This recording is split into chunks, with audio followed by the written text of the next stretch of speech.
The biggest tire sale of the year could only happen at Big O Tires, but you've only got 2 weeks to get 2 free tires. That's right, 2 free tires when you buy 2 now at Big O Tires through September 9th. Just buy 2 select tires and you'll receive 2 free with the purchase of a 1-year alignment and tire protection package. That's half off your tires at Big O Tires. It's the biggest tire sale of the year through September 9th only. Buy 2 tires, get 2 free. Now at Big O Tires. Big on service, guaranteed low prices. For the location nearest you, go to bigotires.com.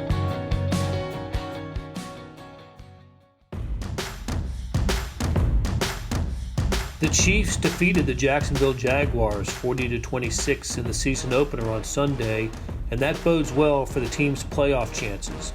In Andy Reid's previous 6 seasons, the Chiefs won the opener 5 times and made the playoffs each year. Star columnists Sam Mellinger and Vahe Gregorian and Chiefs reporter Sam McDowell were in Jacksonville, and you'll hear them break down the game here on SportsBeat KC, the Star's daily sports podcast presented by Big O Tires. I'm your host, Blair Kerkhoff. On a conversation that started as a Facebook Live, we talk about the big games by Patrick Mahomes, Sammy Watkins, and others, and discuss what Tyreek Hill's shoulder injury might mean for the Chiefs. Thanks to producer Kathy Liu for putting together the show, and to photographer Jill Toyoshiba for recording the Facebook Live. If you're listening to us on Apple Podcast, help us out by rating and reviewing SportsBeat KC. We'd love to hear from you, and your review could help us reach more listeners. We'll be back on Tuesday with another episode of SportsBeat KC. Thanks for listening.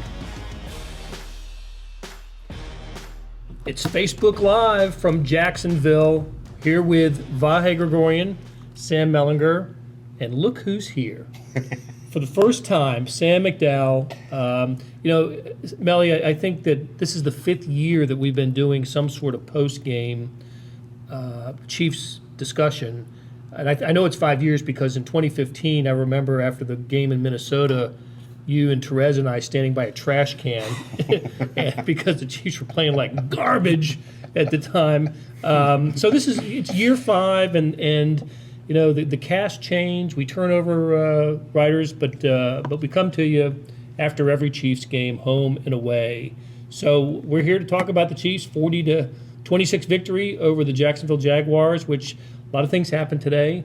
And Vahe, you and I tried to discuss some of these on the field before the game, and we got about 3.5 minutes in. I looked. 3.5 minutes into a pregame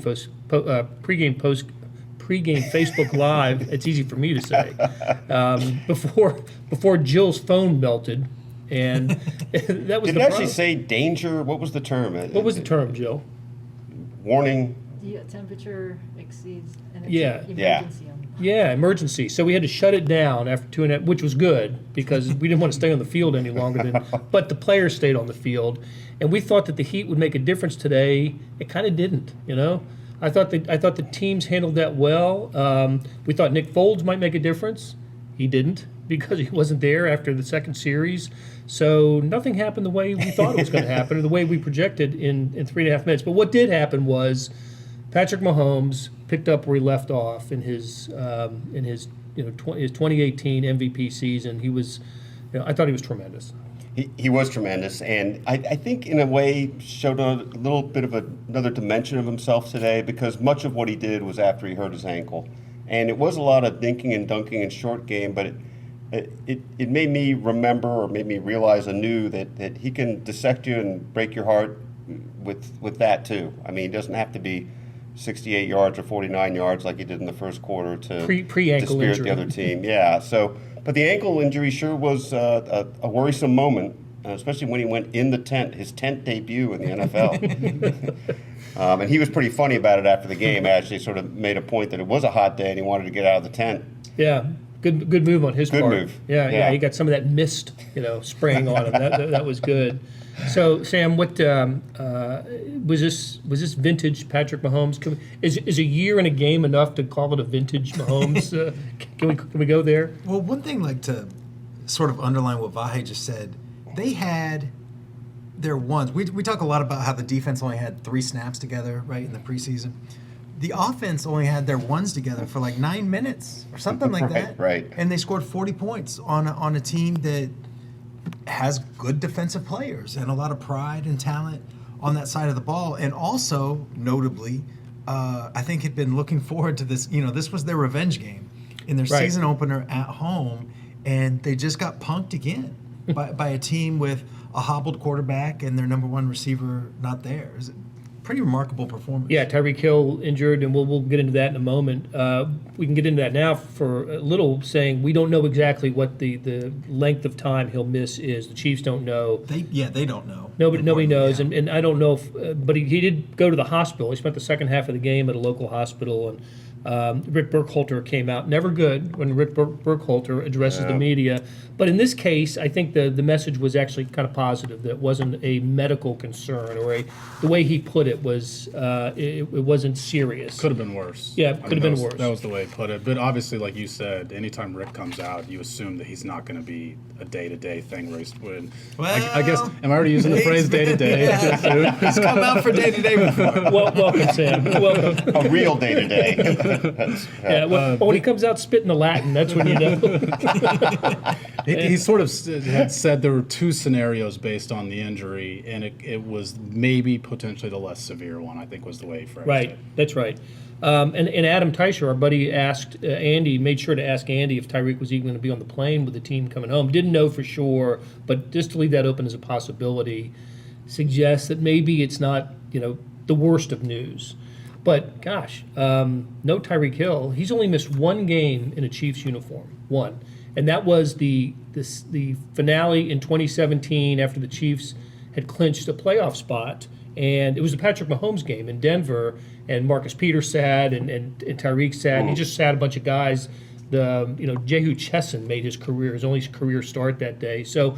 He's never been an injury scratch before. And has actually said out loud before that I don't get injured. Yes, that's right. I remember him saying that and thinking you shouldn't say that. But for a guy who's 5'10", 185 to not be injured, he was hurt some last year, but he didn't miss game or didn't miss much time. That's a good distinction. No, he's a tough character, and I didn't think on the play where it happened. It was the play before Sammy Watkins' second touchdown, before the 49-yarder, and when it happened, I didn't think it was serious. I couldn't see that, and maybe you guys saw it at the first blush, but I didn't see the force with which Ramsey apparently landed on him. Yeah, and the way that it was described was he landed on him, but he actually injured the opposite side of it. They're calling it a shoulder injury, but it's actually not in his shoulder. It's between like his clavicle and his sternum. Right. And it was actually, even though he got hit, I believe on his right side piled into the ground, it was the part that got piled into the ground, not the part where Ramsey made contact that seems to be injured. So he goes out, and it's 10-7 on the moment he leaves the game. One play later, it's 17-7, and by the end of the afternoon, it's 40-26. What does it say about this team that they can lose?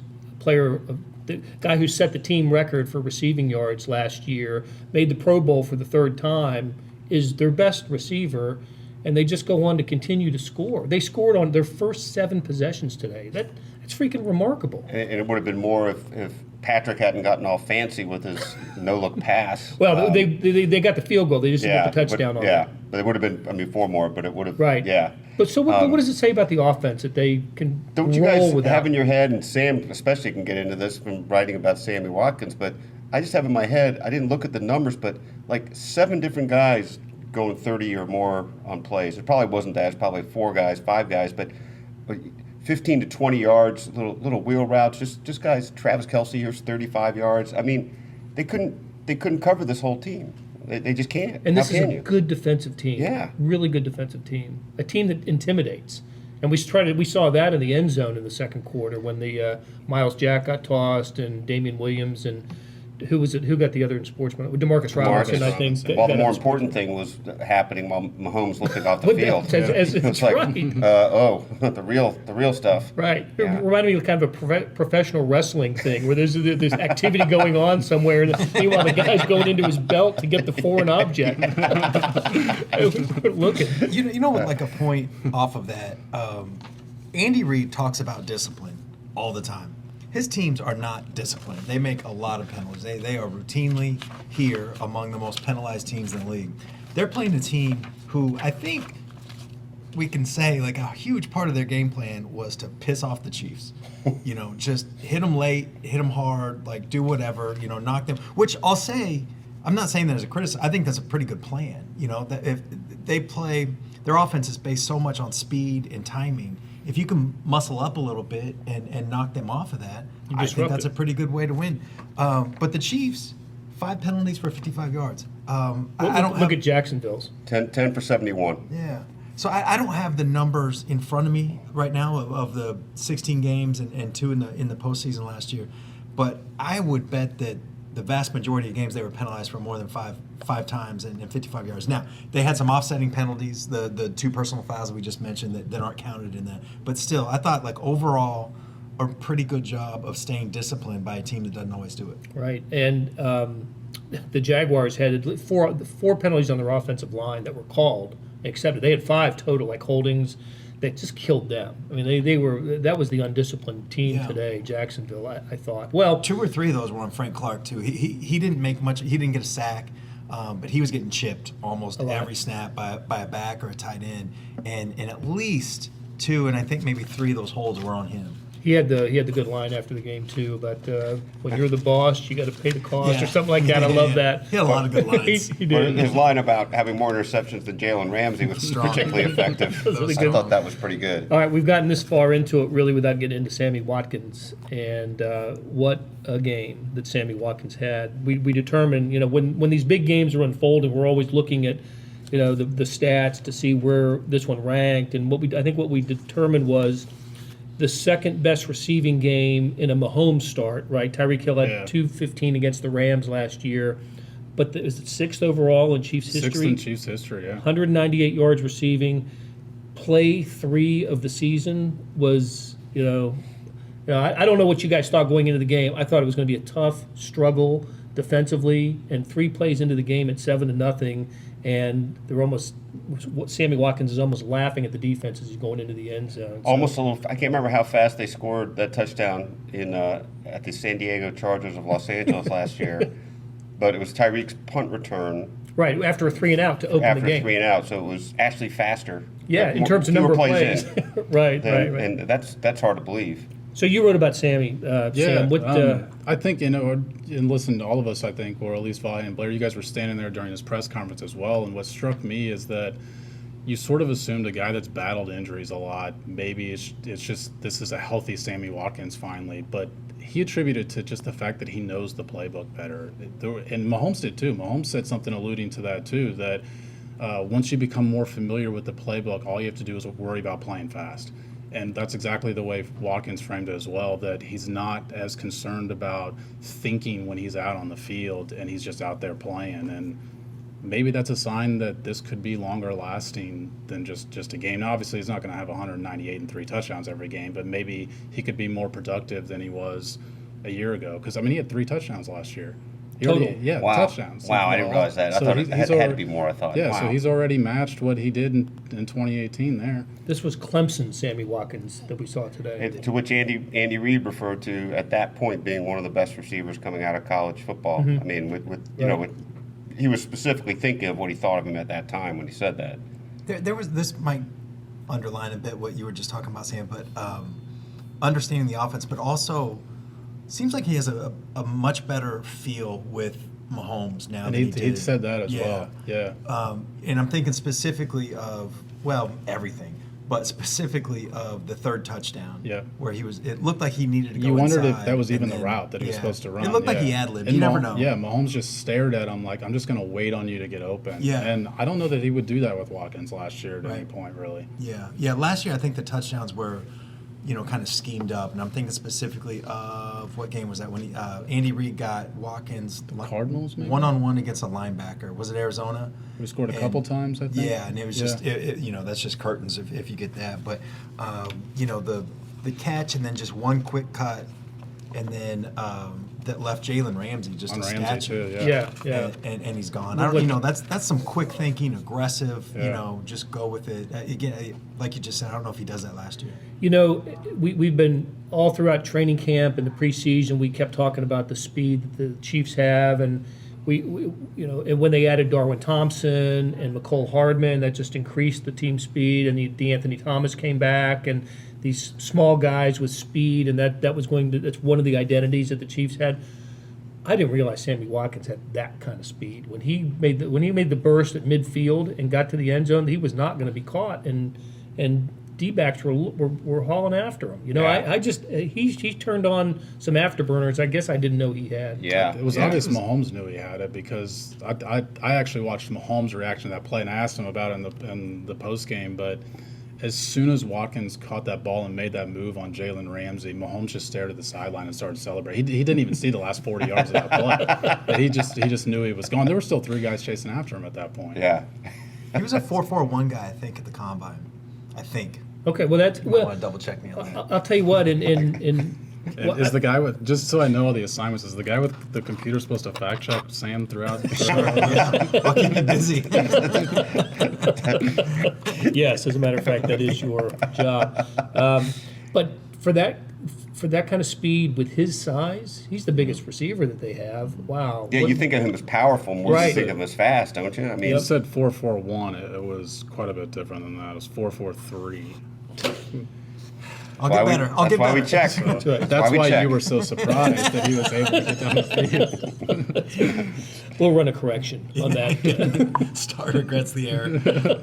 Although you actually said you might want to check me on that. I did. I don't yeah. think that's an error at all. I No, but if present you're- it with humility. Well, if you were Bill Self, we would have just taken it for granted Yes. that you were right. So it was a great game for Sammy Watkins. You mentioned Travis Kelce earlier. The first 2 times he touched the ball, he went for 42 and 41 and was so open. I mean, they just Yes. the linebackers had no idea how to keep up with him. And I would say that I think those 2 passes might have been the most sort of elegant or beautiful of Patrick's passes all day. You could see when it left his hand, you saw the break, you saw how open he was, and it was just feathered. It was their perfection.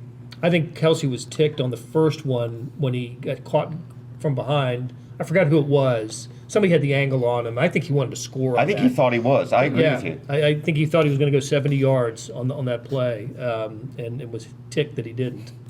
Hey, one thing I wanted to circle to that you mentioned, Blair, earlier, if you don't mind, just while it's on my mind. You talked about thinking it was going to be a tighter, hard game. Well, I mean, that sequence in the third quarter was kind of everything. Yeah, well, that's a good way to get into a good way to get into the defense, and so that was the bigger mystery. I mean, look, this was the highest scoring, most productive offense in the NFL last year. They added pieces. Who thought it was going to be any worse than it was? It was the defense that we were uncertain about and didn't know what to expect, and the Jaguars improved their offense by adding Nick Foles. He threw a beautiful touchdown pass, a play that he got injured on. Great catch, beautiful. Perfect pass. Perfect pass. And Nick Foles, who, by the way, quoted extensively after the game. Did you notice that? Sure was. The quote sheet? Injured. Yeah, injured. Probably gone. Broken collarbone. Yeah. Probably gone for a while. Are you saying not every team? Not has every that team in the policy? NFL has the same Yeah. policy Yeah. of speaking to the media after an injury. But by the way, to your point, what a classy guy. I mean, Yeah. he made a point. He was asked about whether he thought Chris Jones was the guy who brought him down on that play. And he talked about that he basically didn't think so, and that he didn't think Chris Jones would do that on purpose. And then mentions that he saw Chris Jones after the game and hugged him Yeah. because he's a special young player. With his broken collarbone. Yeah, How I about hope that? Chris didn't hug him back too hard. A one-arm hug. Yeah. All right, so the defense, they get a 3-and-out to start the game, right? And that's a good sign. But then Jacksonville scored, I think, on each successive possession, a couple of field goals and a touchdown to go into halftime. And then they get the ball to start the second half. It's 23-3, and they go into Chiefs 23-13. 23-13. Yeah, it's a 10-point game. 23-3. 23-13. They drive into Chiefs territory. And I think it's the most pivotal play of the game. Maybe there wasn't one, but if there was one, I think it happened on this drive when Wilson, Damian Wilson. Yeah, had the strip of a short pass to Leonard Fournette from Gardner Minshew, by the way, who completed his first 13 passes. As he does. Yeah, that's right. But anyway, the strip by Wilson and Bashard Breeland there to scoop it up, and the Chiefs go down and get a touchdown to make it 30-13, put it out of the reach. there's a play by two guys that weren't on the team last year, right? Yeah. Damian Wilson and Brashad Breeland. And I don't think the defense had an outstanding game, but I thought they played good enough. It's also a play that, people like us can make too much out of one play. This is a symbol for everything. But a running back coming out of the backfield on third down killed the Chiefs a million times last year. That might be a conservative estimate. And that, I know Leonard Fournette, that's not his strength, right? He's more of a power back and everything. But still, running back coming out of the backfield, third and short, that's what teams did to the Chiefs last year. And Damian Wilson closed fast on He that. did. It was not going to be a first down, whether it was a strip sack. That's true. It was not going to be a first down. And I was thinking, wow, Damian Wilson got there to prevent a first down, but he did a lot more. Notably, that is the first lost fumble of Leonard Fournette's career. How about that? Wow. So this is something that this is Yeah, check that. Do it. Come on. and you're right, and Breeland was right there. And I thought I wrote a lot about the defense, and I thought that's a little bit indicative of they had a lot of issues. They gave up 201 yards on 6 passing plays. They gave up 350 yards total, and 201 of it came on 6 plays. There was 69, there's a 35, lots of, Yeah. and there was some miscommunications back there. Breeland was on one of them. Zone coverage, let the guy go behind him. Fuller made the tackle. Ward was a split second from it. Shavarius Ward was a split second from a sack on that play. Yeah. But there was they had some miscommunications in the back that hurt them. They didn't get to the quarterback a ton. Jacksonville was getting the ball out quick, but still. But there were just some fundamental things like the tackling. I know we talked about this after the Green Bay game, the last preseason game, but their tackling was again really solid. And Anthony Hitchens actually went in beautiful detail about why the scheme change helps that along. And he talked about, now they're not a gap down, that each man has a gap and they've got it all covered. And all you have to do is worry about right here, right in front of you. So instead of, how many times can we remember Reggie Ragland and Anthony Hitchens specifically trying arm tackles and guys just running through them? And now his point is the new scheme allows them to be more squared up, shoulder to shoulder, hit them in the hips kind of thing, and it helps the tackling. It makes sense logically, and it follows what we saw today. And I'm really interested to see if that goes forward, and also if these stunts and everything that I think Spags is going to use more of, if that has more an effect going forward. I'll tell you what, if that's true, that's big. Yeah. That's really big. I thought Jacksonville missed a ton of tackles today. Sure did. From a team whose defense I really respect, and they've got so many stars on that defense, and their beat writers and people who cover them were kind of laughing at their defense today about all the missed tackles that they had. Defense, they gave up 26 points, and all but 7 of that to a quarterback who people had to scramble to see who the backup quarterback was for the Jaguars when Nick Foles went down. Who also did not have a great preseason, Gardner Minshew, who played for Mike Leach at Washington State last year. So, and like I said, completed his first 13 passes. But those were and 22 of 25 overall. Yeah, not a terrible NFL debut for the first time starter in his first game. So this is one. I'm sorry to interrupt, but one quick point about that: 13 of their points were right at the end, and neither one of those scores brought the score closer than 14, and 127 of those 350 passing yards were on the last 2 drives when the game was over. It's just something to No wonder it took you so long to write your story. All these stats. One other quick thing too, just if they don't do something with that turnover, it obviously doesn't matter as much. But that's when the Chiefs had their longest drive of the day. 6 minutes 25 seconds, 12 plays. That really, it wasn't over then, but that. And if you don't follow up with that, I guess is the point. One thing I didn't like about that drive, when they got to the 1, the first play from the 1 was I think it was Damien to the outside, and he lost 1. I'm thinking just power it. It's a hot day. Andy Reid said it after the game. He's right. Defensive linemen are the ones who kind of suffer the most on days like today. Push him into the end zone right there. Didn't do it. It actually took a penalty on Jacksonville that brought it half the distance to the goal, gave him a new set of downs, because I think it got to 3rd and 1. And didn't they have 2 penalties, big penalties on Jacksonville in that drive? Yeah. Turned same guy. 3rd down to a first down. Yeah. Right. Yeah, same But the guy. Chiefs rotated their defensive line. That's how they guarded against it. I mean, they played, was 8 deep today on the defensive line. They do So have depth there. Yeah. Yep. Even with Speaks. So the way the game unfolded, Jacksonville's strength was Leonard Fournette, and they're down 10-0, and so they're not going to be able to pound and pound and pound. And I thought that a good game for Jacksonville would have been Fournette 30 attempts for 150 yards, sort of thing, and then they win time of possession, 35-25. But they just weren't able to do that because 3 plays into the game at 7-0, and then should have been 14-0 with the pass that sailed long and over the head of Travis Kelce. I was thinking about asking that question in the post game, and somebody beat me to it. Was it you who beat me to it? Didn't you I ask? think it was. Oh no, actually it was Rob, KCTV. Yeah. Oh, okay. Yeah, and Yeah. then I noticed Mahomes tweeted about it afterwards. He Saying did, although he changed it. His tweet was different than his response? His response was he owed Kelsey dinner. His tweet was he owed him lunch.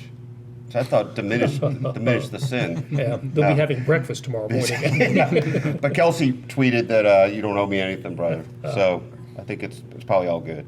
All right, Sam McDowell, what do we got question wise? Let's see. Just searching for, for the gems of the gems here. He never gets mentioned, but Harrison Butker 4 for 4 on field goals, and he just nailed it every single time. It hasn't always been that way for the Chiefs. No, I can remember a time. They have an automatic kicker. Somebody's asking about. There's a couple questions about LaShawn McCoy and just how we think that this backfield situation basically is going to shape out to the future. Today, there was a pretty even timeshare after the first quarter. Williams got the first 2.5 to 3 series, and then afterwards, I mean, McCoy had the better burst in that game. He really did. He was impressive. I thought notably. Right? Didn't you think if you're just He naked didn't look- eye, right, without knowing everything that was called or how the blocking worked on each play, I came away thinking McCoy's the more impressive. And you wondered if he would have played even more if he had the playbook for longer than 5 days. Yeah, you want to watch the film, right? We all want to watch the film. But there were a couple McCoy runs where the first guy to touch him, it was 12 yards downfield, it seemed like. And this stuck out to me. This is such a small thing. Maybe it's not even worth mentioning. But in the second half, I think third quarter, maybe the fourth, Damian Williams was near the sideline and had a little juke that caused one Jacksonville defender, that he juked them both, but one sort of tumbled into the other, like henchman in an old Batman movie. And it was a great move. And Williams came off the field after that play. McCoy comes on, and McCoy kind of did the juke to him as they were approaching, give him a high five. And I just in that situation, Damian Williams is ready to be, the main guy for a team that might set the record for points in a season. And then here comes McCoy to take some of that shine. And it was just one of those little subtle moments that, kind of says, okay, these guys really are working together. I thought it was I love that cool you thing noticed to that. see. That's great. I actually talked to LaShawn after the game and waited 5 minutes on him, and it was kind of just me and him. And before I asked him a question, he just looked up and goes, "Man, this offense is good, isn't it?" and I asked him about the game and kind of what he enjoyed the most, and he said those first 2 drives, just sitting over there watching him play. He Really? said just how fast everybody is. He just said it amazed him. That guy's been in Buffalo. Yeah. I thought he showed Buffalo was getting shut out for 3 quarters today. he showed some shiftiness too. I thought. I just can't remember the last time I saw him in person. How about this is the second time that Andy Reid has called him a future Hall of Famer. Yeah. Is he? Are we there with that? With I think LaShawn it's- McCoy as a Hall of Famer? I think he needs a couple career years ahead of him for that. I understand why right? Andy's there. He's trying to Yeah. pump his guy a little bit, but I'm not. No. Not yet. I think he's over 10,000, isn't he? Career yards. That sounds right. We were looking Samuel at would check us on that. 10,606. 4.5 yards of carry. I mean, he's been productive for a really long time. I'll tell you what, it would help LaShawn McCoy's candidacy if the Chiefs got to the Super Bowl this year. Didn't Jamal Charles, isn't he still other than Like Jim Brown or Marion quarterbacks. Motley? It's quarterbacks, I think, that are ahead of them. yeah. Does Yeah, he still have the record for career average? yeah. Isn't that I couldn't remember if Denver ruined it for him or if it brought the average down. I I mean, don't know if he had maybe- enough carries He to bring it left the down that far, Chiefs. did he? But, well, maybe he did. Yeah, he left the Chiefs with This that is record. this is too deep for my repertoire. All right, let's bring this thing in for a landing with some final thoughts. The Chiefs go to Oakland next week, and so they start with 2 on the road as they did a year ago. Went 2-0 in the road games. Oakland's interesting team these days. Down a wide receiver, they got a little They are, weaker. aren't they? Got a little weaker at that They position. got 2 sevens for the future, so it's the long play. Wow. All right, Vahe, start us off. Any just final thoughts? No, look, I mean, I come out of here assuming Patrick is fine, right? He kept playing on that ankle, but is that too strong an assumption? I mean, do you tighten up after a thing like this? Andy Reid called it a sprained ankle. And he sprains it all the time, playing Yeah, basketball. just- things like I love how you threw that in there. Yeah. Not playing basketball anymore. Yeah. No, and did you We know notice that. you and I and Sam McDowell were standing next to each other when Patrick was at the podium? We're all looking at his ankle. You know, He did not have an ankle brace on. He did not. Just He wasn't even wearing socks. It was just the. Yeah, that's true. No the- socks either. yeah. Right. But look, so I'm going to go out on a limb and assume he'll be fine to play this week, right? Yeah. But yeah, I think they're in pretty good shape. It'd be nice for them to have Tyreek Hill. I don't think they have to have Tyreek Hill to win in Oakland. I think that's a reasonable assumption. right. What Yeah. what did Baltimore do today? Didn't they? They beat the 59 to bejesus. 10. Yeah. 59 to 10. That's your 2 week opponent. 2 Yeah. weeks. The Yeah, it was home against opener. the Dolphins, right? It was against the That's the Dolphins. Dolphins. All right, Melly. What? Anything? Not necessarily that we haven't talked a lot about. I was really impressed with Patrick Mahomes' toughness, with the injury and without Tyreek Hill. I thought the defense held up reasonably well and gave you some reason to be encouraged. I'm wondering if a certain active GM, aggressive GM, might be interested in some cornerbacks. Last year it was safeties, and he was chasing Earl Thomas. I wonder if if this year that trade might be for a cornerback. But all in all, I think this was a tougher game than the score, than it looked. And to come out of here again with your ones playing like 9 minutes and you get 40 points and what was it 491 yards? Don't even need to double check me on that. I thought was really really really impressive. Sam McDowell, your first game, kind of on the Chiefs beat. What are your Yeah, impressions? I mean, I think just that kind of stands out to me most. But I told all of you guys this individually, and with at least 2 of you, I probably meant it, which is just how helpful you guys have been. And I don't think I'd be nearly as prepared for this job if it wasn't for the 3 of you. So I just appreciate that. All 3? I said at least 2. Okay. Just high So as the I'll third go. has a shot. I'll say that I was really ticked in the fourth quarter when the feed on TV went out and we had to just pay attention to what was going on in the field. I mean, what is that? No, we understand. Play-by-play. Yeah. We understand that CBS had some issues, and I hope people didn't call Channel 5 because it wasn't Channel 5's fault. Because the game, we lost the feed here in Jacksonville as well. So the Jacksonville market and others around the country lost the feed. But no, it was. Hey, does the Kansas City Star ever cut out from a Chiefs game? Nope. No. Blair and I decided during the game No. it would be beneficial to us if the game cut out more often. Oh, for sure. Block them out. Because everybody would have to read all of our stuff Exactly. if they couldn't see the game. Get to read all of our Would stuff. get to read all of our stuff. All right, we're going to bid farewell from Jacksonville and thank Jill for holding up the camera and taking photographs. Appreciate the photographs that are in the Kansas City Star and on kansascity.com. She stood outside in heat indexes over 100 all afternoon shooting those. So, Jill, great job. Thanks a lot, and we will see you guys soon. Hey, it's Blair. Hey, we have a special subscription offer for SportsBeat KC listeners, unlimited digital access to the Kansas City Star's award-winning sports coverage. Sign up now for 1 year of Sports Pass for access to all the sports news, features, and columns we have to offer. and it's only $30. That's a 40% savings off our regular rate. For your convenience, your subscription will automatically renew after the initial term at $50 unless you tell us to cancel. A lot of subscription services won't tell you that. They'll just sneak it on there. We just told you. Your subscription helps support the sports coverage of kansascity.com and the Kansas City Star. Please visit kansascity.com/sportsbeatkc offer to get this special offer. And as always, thanks for listening.